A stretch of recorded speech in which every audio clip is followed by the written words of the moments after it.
Give me a second.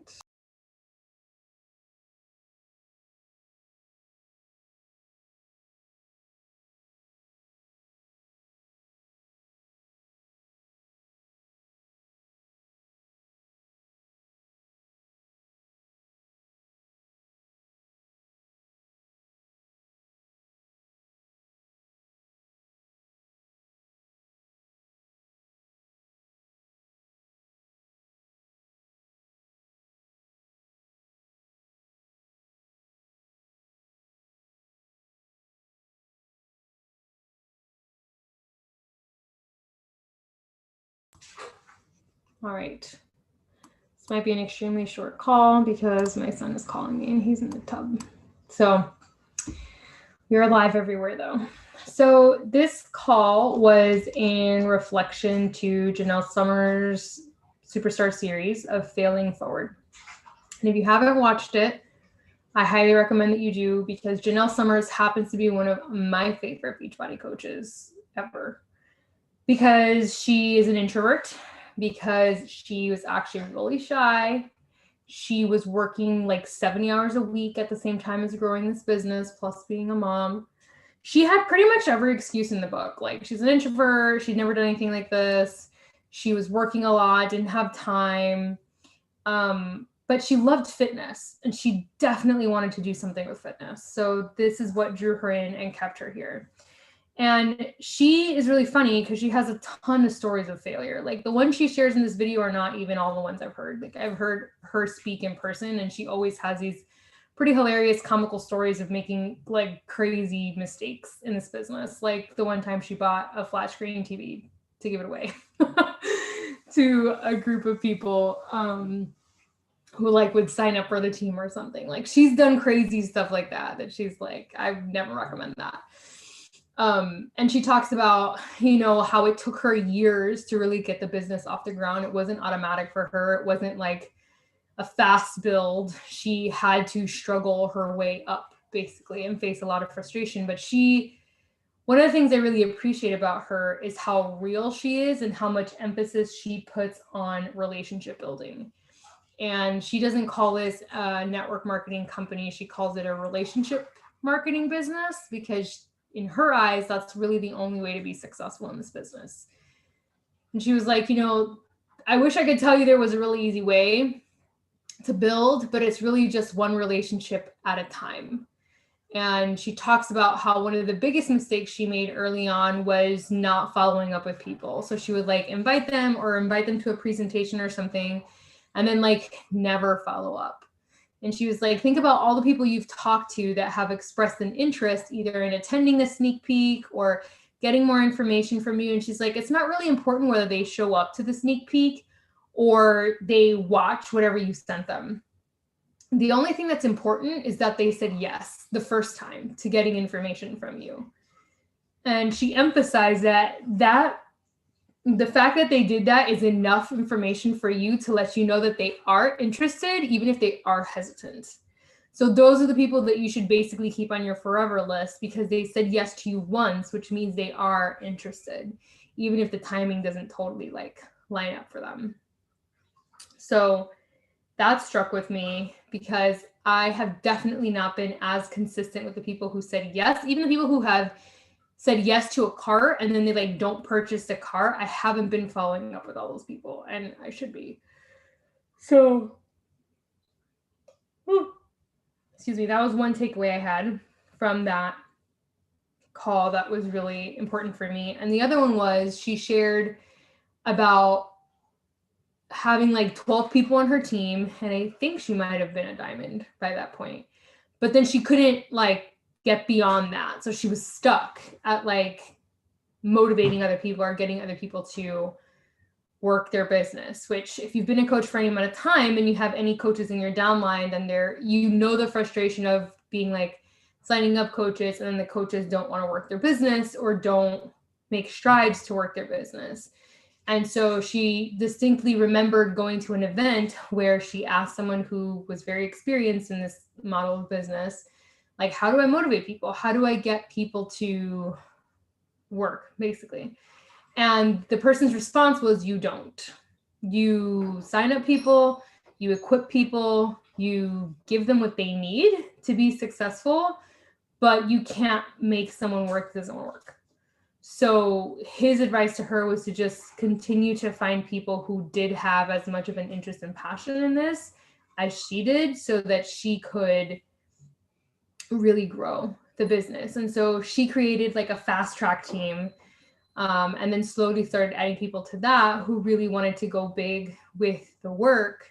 And she talks about how that was really like the kickoff point for her, where she kind of let go of the expectations of what the rest of her organization was doing and just decided to run with the willing, basically.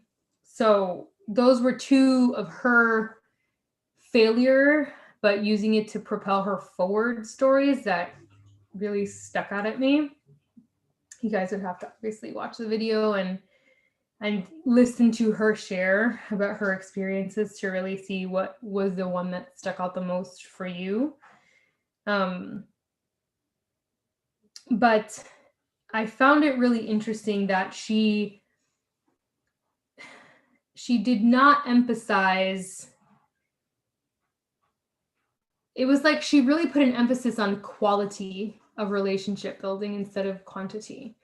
But she did make you aware of the goals that you have matching the action that you're taking. And she was very honest about that. She's like, I worked my tail off quite literally to build this as quickly as I could, taking into account all the failure that I had. But if I had just kind of slept on the business and not made myself be motivated, basically, I wouldn't have grown it the way that I grew it.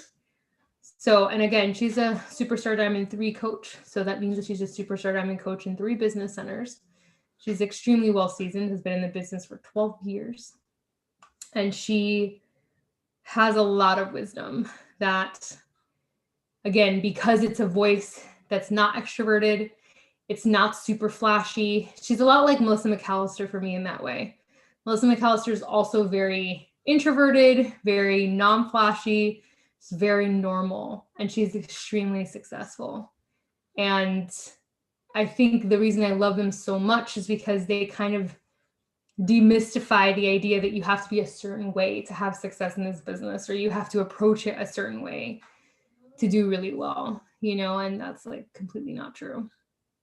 The other thing Janelle talked about was like, you don't have to have everything figured out social media wise, or like how to do reels and how to do all these stories and how to do all this stuff. She's like, that is not important.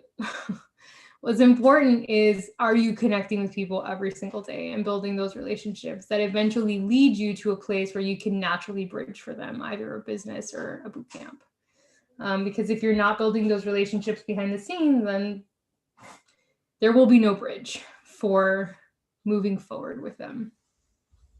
So those are my takeaways from Janelle's call. Sable shared that she did not get an opportunity to watch the call. I don't know if you did or not, Tanya. I know you're on busy doing something. Did you get a chance to listen to Janelle's call or no? It says you're muted still. You shake your head? I can't tell what you did. You're still muted. Hold on. Okay. No, I did not get to watch the whole thing. So that's what I'm going to do like first thing in the morning when I get up. Because I'm hoping that will inspire me in some other areas too. Very inspiring in general. Yeah. And I think I kind of need that because I struggle with the presentation on social media. Mm-hmm. Like for me, it's easier just talking to people out and about in,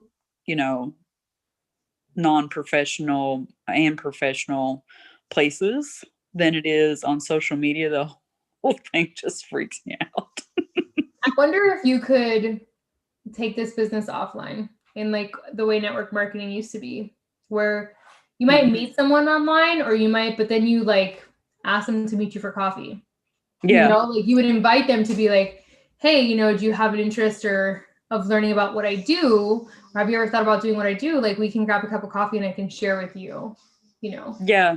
And it kind of happens like we're like a mentor of mine, or I'm mentoring someone else, and I happen to have my Shakeology with me, or I happen to have my Energize or Hydrate, like different products, and they're like asking questions like, what is that and why do you use it, and like, what are you doing?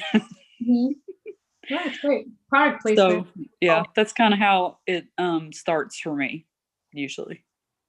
It sounds like you would do really well with either hosting parties, like small groups of people that you can sit with and talk to about this, or doing one-on-ones out and about. So in whatever communities you're currently in that might have an interest in that, it sounds like you would do really well with that. So maybe start brainstorming how you could grow this off social media.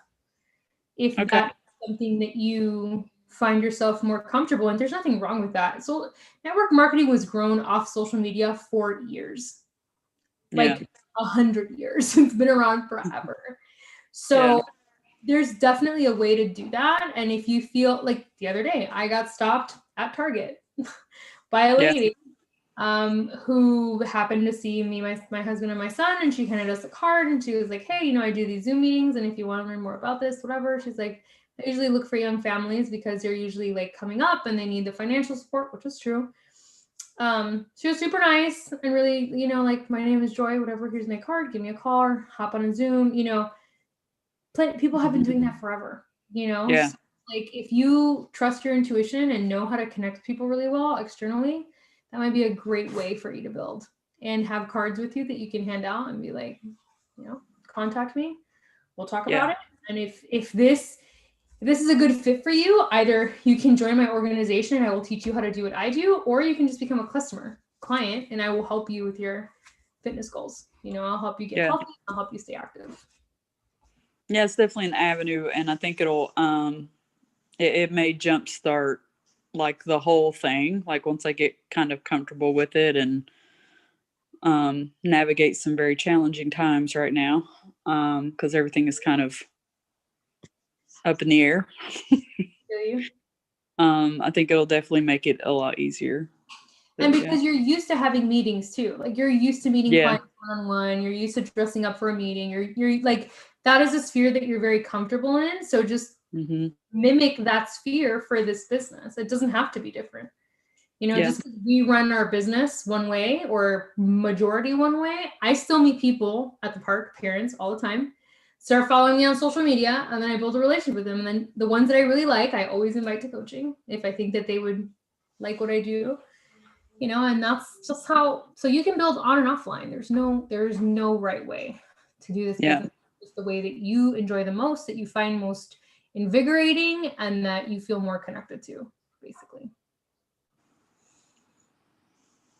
So you have permission, basically. Yeah, you have permission to leave the box. Have fun. Have a blast. It's okay. Yeah, it's all good. So that's what I would say to that. Anything that you'd like to ask or add, Sab, to that conversation? Or maybe any failures you're reflecting on that you feel like you can grow from, or that you're aware of that you can. Oh my gosh, I have so many failures. That's great. All the learning that you can do. So, definitely my follow-up game is not strong. And like when you're talking about Janelle, like she's right. Like if someone has said yes to you, that they want more information or whatever, like they should still be on your radar, and I have a handful of them that I do, but I think what happens to me is I get so burnt out with the no's, or, they said yes, but then they didn't buy, or the share card's still there, or they want me to send them another share card. Like I have some potential clients that I've sent like 5 share cards to, because they keep asking me to resend it to them. And I don't want to discredit, that, like, that's important. And I don't mind sending the share card again. Like really, it takes no time at all. But I feel that I get discouraged with that. That I'm more excited for them than they are, which just means they're not ready yet. Right. It doesn't mean like that they won't ever be. Right. And I think that I have some people on my list that I've just let slip away because, I get heartbroken over it, like Take it I personally. want it more than they do for them. They've said they're interested. They've said they need to change. Their life is miserable like it is now. They need what I have, and then they just don't do it. And that's one of my weaknesses is like, I just like, I want it more than they do, and trying to find that balance of keeping contact with them, but also knowing that they're not the right client right now. Correct. So that's one of my takeaways from the call, this call. And then I'd say too, like right now, I'm struggling with being consistent online. And Shakti and I talked about this. I'm in my 18th week of pregnancy and I'm still exhausted. And what I'm feeling is like, I don't want to share my energy. And for me, posting things online seems like my energy is going somewhere else, like it's releasing. And like trying to balance both things, like I did work today. I've been doing my personal development. Like I'm, more behind the scenes, but really trying to find like this comfort because like I had worked so hard to get on social media. I worked so hard to get through like that barrier of like, what should I post? What shouldn't I post? Like, oh, my picture is not perfect or it has to be perfect. Like I was like, man, I'm fine. It doesn't have to be perfect. Post, go live. I had worked through some of those scary things, right? Like that we have at first, but now I find it as like an energy sucker and not wanting to share my energy. So struggling to try to break through that belief so that I can be more vocal online. And because I'm still doing the work, I'm still drinking my shakes. I still work out, a few times a week. And if I don't work out, like this morning, I did a 2-mile walk, like I'm still doing things. I still have a lot to offer, but finding the voice to do that. I wonder if reaching out to someone like Joelle or Lauren would be helpful for you. Because Joelle has, she's had 2 babies through this whole to Beachbody, and as has Lauren. And I think that they would be a really good resource for you on how to manage that, because I know they both struggled with that at some point in their pregnancy. It's like such a weird side effect. Mm-hmm. You get very internal though, which I think is normal. Like I feel very hermit-like more than usual being pregnant. I don't think that's weird because you're like nesting but inside. You know what I mean? Yeah, that makes sense. Yeah. It's like you're in gestation period. You're making a person, but you are also evolving to be the parent for that person. And I don't think that's very obvious to us because we're just like, nothing's changing. I'm just getting round, but that's not true. You are changing. Biologically, you are changing. Neurologically, you're changing. You are not going to be the same person by the time this child arrives. And I think that there's a lot of truth to that you're gestating not just your child, but the new version of you that's going to be born after this child shows up in the world, Yeah. So that makes sense. But just like navigating through that has been like a struggle. Yeah. When it comes to showing up like on platforms anyway. My tactic is always just talk about everything I'm experiencing. I just journal, talk. That's like literally what I do. I'm like, hey, I'm having a hard time. This is why. Like I just do that. And for me, it's cathartic though. That's a personal thing. Like I find it cathartic too. I went live today and talked about the shit that's been going on with me, and it got a lot of support, and it also got a lot of people relating to my story. That's why I always say, like, it's amazing to me when the things that we struggle with the most, like, and maybe we don't want to share, and then we do share them, how many people can say, oh my God, me too. Or like, I was totally there. Or I totally feel that, Yeah, so, I don't feel like what I have to share, like, isn't valuable or worthwhile. It's literally like an energy block. That's interesting. Like, I just don't want to give it away. I would talk to them about that. And I would ask them, like, did you feel this and how did you work through that? Because I even have like content calendars that I've written for the next 2 weeks. Oh, so you have that organized. Like I have content, I have things to share, but then I don't want to share it because I'm like, ugh. And I think some of it stems from too, like, oh, if I post this, people will want to talk to me. And I don't feel like talking right now. Oh. You know, like, and I think that that's like part of what I mean by like the energy sharing is like, it's going to take energy away from the other things I want to do. I don't know. I'll reach out to the girls and see what they say. I'd be curious to hear their take on this experience.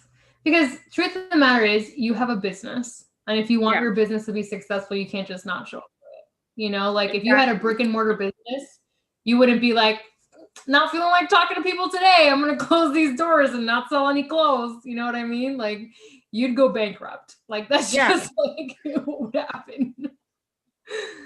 So actually, you know whose call's really good for that is the one I shared today from Beachbody Champions page. Okay. I can't remember what the girl's name is, but she has a paddleboard company and her name, Courtney Burton. So she owns a paddleboard company and she's a Beachbody coach. And when she started coaching, she was also like bartending and waitressing and teaching group fitness. So she was like, and personal training. So she was like literally doing all the things. And she compares having a brick and mortar business or having her paddleboard business to like having her Beachbody business, and how if she treated her paddleboard business the way that some people treat Beachbody business, like she would have never made it. She would have been sunk. Like she gave all her savings to the paddleboard business. And she's like, there's no way, even if I was having a bad day or struggling, that I couldn't show up for that and give my clients paddleboards or rent to them or do whatever, because I would have lost everything my husband and I put from savings into that, and it would have ruined us essentially. So she really speaks to having to step outside of our personal experiences sometimes and see our responsibility as business owners as going above and beyond that personal boundary or experience. Yeah, I think what some of it just comes down to is like, I just have to do it. Mm-hmm. And unfortunately, like I've gotten out of the routine of doing it because exhaustion, life, you know, like all of that. Before I told people I was pregnant, it felt very inauthentic for me to share anything because I was like, they don't get it. So like I'm showing up lying to them. But that's not the case now, you know? And so it's now more of like getting back into the routine and just like doing it like muscle memory. Maybe doing a catch-up video where you like catch up with your audience and you're like, hey, this is where I was my first trimester and this is the things that I was navigating, because your story is very relatable. Like there's a lot of parents who went through that and had scares and had, you know, issues, and I think it would be valuable to hear it from someone who's also a leader in their world in another capacity. I'm finding that talking about my depression a lot. I'm finding a lot of people resonating with that story, and prenatal depression in particular, or postpartum. And I'm seeing myself build bridges with people that I want to join our organization so badly because I think they'd be amazing, who also share that story. And the way that we're connecting is through that, which is like not a happy way to connect, but it's a connecting point, you know? So I would just advise for you to maybe consider doing that and reach out to Lauren, reach out to Joelle and explain what's going on and have them help you find a way that you can honor yourself and at the same time show up for your business, you know, in a way that feels authentic, but is also in alignment with your goals, because you have really big goals for the business. Yeah, that makes sense. So I believe there's always a way to do both. I'm always like an and person. You can't honor yourself and have a successful business. You just have to design a new way, you know, that maybe hasn't been designed before. Would be how I would approach that. Creativity. All right. well, that's really all I had to share. Again, Janelle's video is great, and also Courtney Burton's video is great. If you don't follow Beachbody Champions, follow them on YouTube.